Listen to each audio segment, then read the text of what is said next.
Hola, clase. So I'm going to talk to you a little bit about your final week and the work in that final week. So you want to press on the content button up here and scroll down to Unidad 6, capstone and final work. And this is really the final 2 weeks of class because there's quite a few different things in here and there's a lot of involvement in them. So the first thing is looking at the final tasks overview, which is where you'll see this video, right?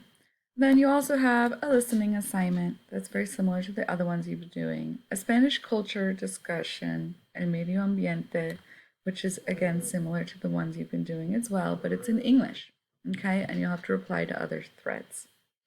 The biggest part is the capstone, the written and oral presentation and exams.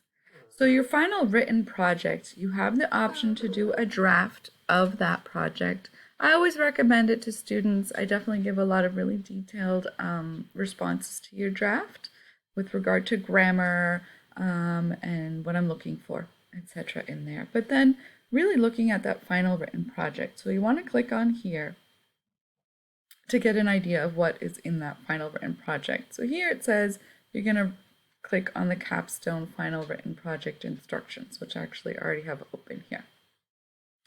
So the capstone final written project instructions.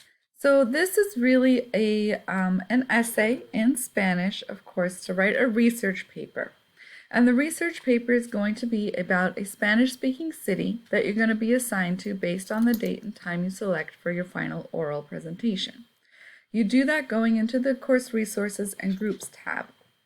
In the Course Resources and Groups tab, I will have various times and days listed, and each one of them will also have the city listed. So you know right away when you're signing up what your city is. Okay, you don't need to wait for me to assign it to you. I want to make sure that the moment you choose a group, choose a date and time, you also know exactly what you're doing. So for people who decide to sign up late, you just end up having less time, okay, to then write your project. So you're going to be doing your own work, right? You can't have anyone, a tutor, translator, or ChatGPT or whatever that may be, AI, Google Translate. I definitely know when students are using those things because there's a marked difference between the work that you have shown to perform in class before that. And then if you decide to use one of these AI translator type things afterwards, it's definitely a huge difference in the kind of Spanish you've been producing. And it's a very big red flag. So just do what it is that is yours. And if you want to do the rough draft, and that's where I'm happy to help you, or even meet with me. I'm always happy to help.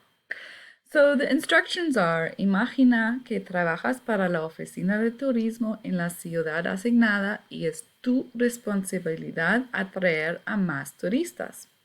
Investiga sobre la ciudad que seleccionaste y describe lo que podría hacer un turista en la ciudad usando la siguiente estructura.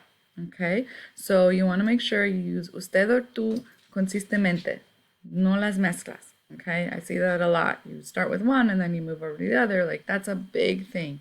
Go back over it and really make sure that you're sticking with one or the other.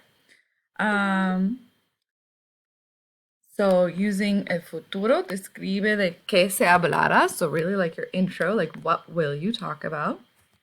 And then the cuerpo del ensayo. So it's really all lined out for you, right? What are the things you want to talk about, write about? Medios de transportes, lugares de atracción, el medio ambiente, información sobre un tema. So you could choose like a theme, like it could be food, it could be sports, it could be art, museums, whatever it is, días festivos.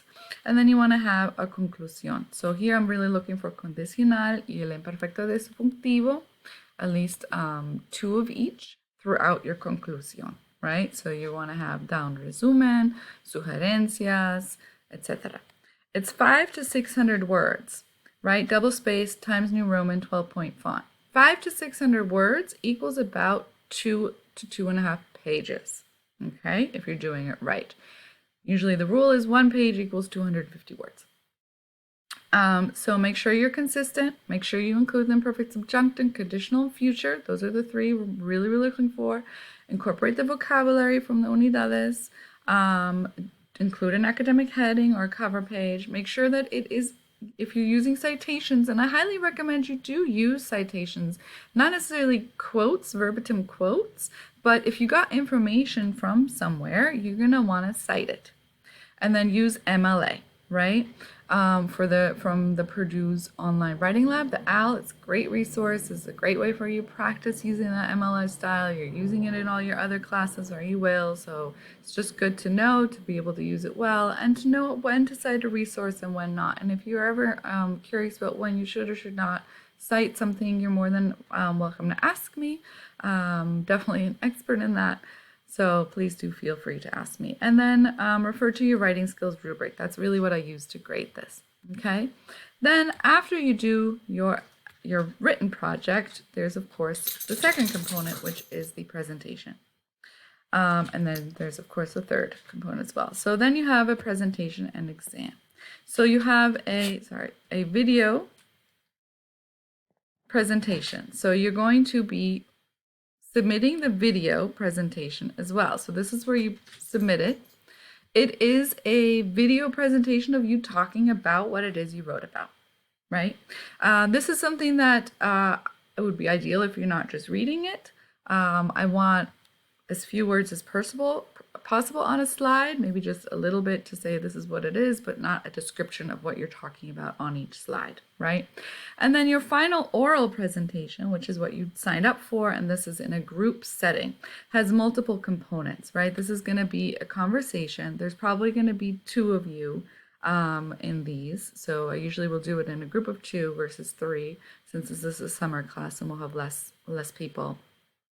I start with some grammar questions, really just to warm you up. It's nothing complicated. It's not meant to throw you off. It's meant to just get you warmed up in speaking Spanish.